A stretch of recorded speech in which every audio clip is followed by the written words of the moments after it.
Quem tem a pergunta número 8? É daqui, é daqui? Número 8, vem para cá, querido. Apresente-se ao 34º Congresso. Sou o Fernando, 18 anos, aqui de Goiânia. E para quem que você vai fazer pergunta, Fernando? Pro Divaldo. E qual é a pergunta que você tem para o baiano mais querido? O que dizer sobre a ideologia de gênero? Obrigado, Fernando.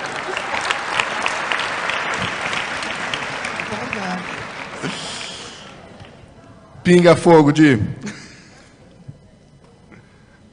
Eu diria, em frase muito breve, que é um momento de alucinação psicológica da sociedade.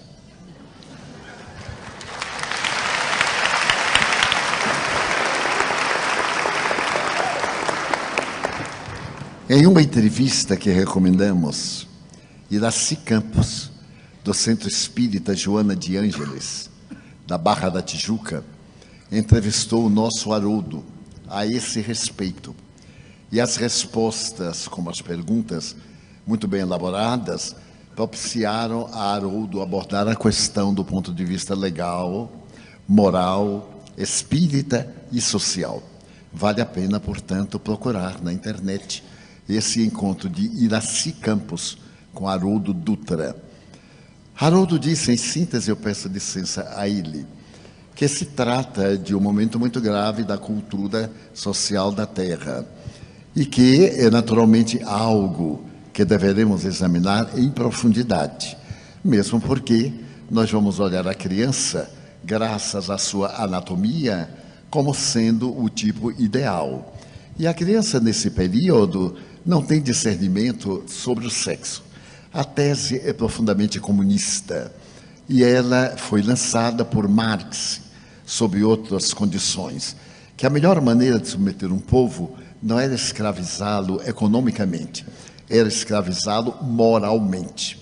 Como nós vemos, através de vários recursos que têm sido aplicados no Brasil nos últimos 9 anos, 10, em que o poder central tem feito todo o esforço para tornar-se o patrão de uma sociedade em plena miséria econômica e moral. Porque os exemplos de algumas dessas personalidades são tão aviltantes e tão agressivos que se constituíram legais e, porém, nunca morais.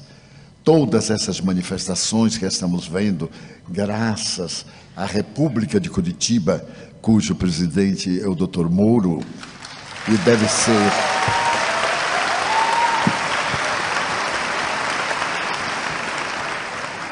o desnudar da hipocrisia e da criminalidade. Aliás, o Evangelho recomenda que não deveremos provocar o escândalo. E o nosso venerando juiz não provocou o escândalo, atendeu a uma denúncia muito singela. E, no entanto, levantou o véu que ocultava crimes hediondos, profundos, desvio de dinheiro que poderia acabar no Brasil com a tuberculose, com as enfermidades que vem atacando recentemente, poderia educar toda a população e dar-lhe o que a nossa Constituição exige: trabalho, repouso, dignidade, cidadania. Mas determinados comportamentos de alguns do passado muito próximo estabeleceram o marxismo disfarçado e a corrupção sob qualquer aspecto como um princípio ético. A teoria de gênero é para criar na criança, no futuro cidadão, a ausência de qualquer princípio moral. Uma criança não sabe discernir, somente tem curiosidade.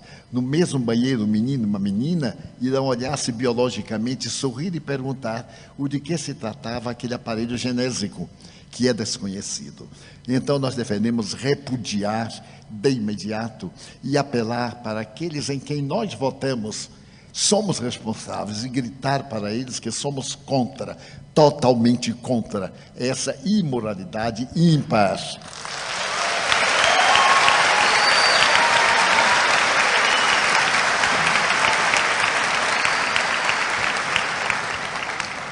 Vão me perdoar uma blasfêmia agora para adultos.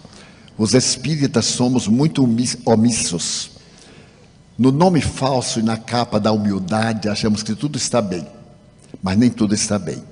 É necessário que nós tenhamos voz. O apóstolo Paulo jamais silenciou ante o crime, a imoralidade, e Jesus, muito menos. Ele deu a César o que era de César, mas não deixou de dar a Deus o que é de Deus. Muitas aberrações nós silenciamos. Afinal, disfarçadamente, vivemos numa república democrática. E os nossos representantes lá chegaram pelo nosso voto. Já está na hora de acabar de votar por uma opercata japonesa. Já está na hora de deixar de votar por causa do emprego que vai dar ao nosso filho. Pensarmos na comunidade. Uma comunidade justa, não faltará emprego para todos. Uma sociedade justa, de homens de bem, de mulheres dignas, naturalmente estabelecerá as leis de justiça e de equidade. Então nós evitaremos essas aberrações. O aborto provocado, esse crime hediondo que está sendo tentado tornar-se legal, por mais que seja legal, nunca será moral. Não somos contra quem aborta por essa ou aquela razão. Falamos em tese, matar é crime, seja qual for a aparente justificativa. E agora, com a tese de gênero, estamos indiferentes. E de um momento para outro, pela madrugada, os nossos dignos representantes adotam. Falávamos ontem a respeito de cartilhas do Ministério da Educação depravadas para corromper as crianças e que as escolas estão devolvendo ao Ministério. Que Ministério de Educação é esse? Que estabelece fatos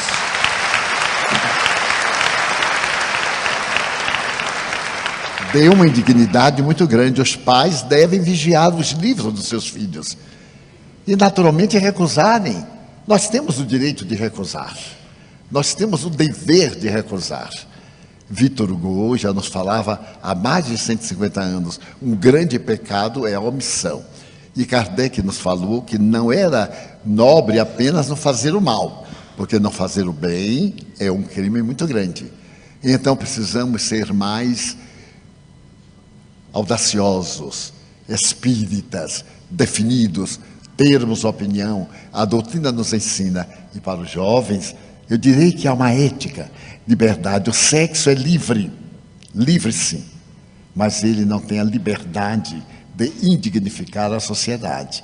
Poderemos sim exercer o sexo, é uma função do corpo e também da alma, mas com respeito e com a presença do amor. Portanto, a teoria de gênero, jamais.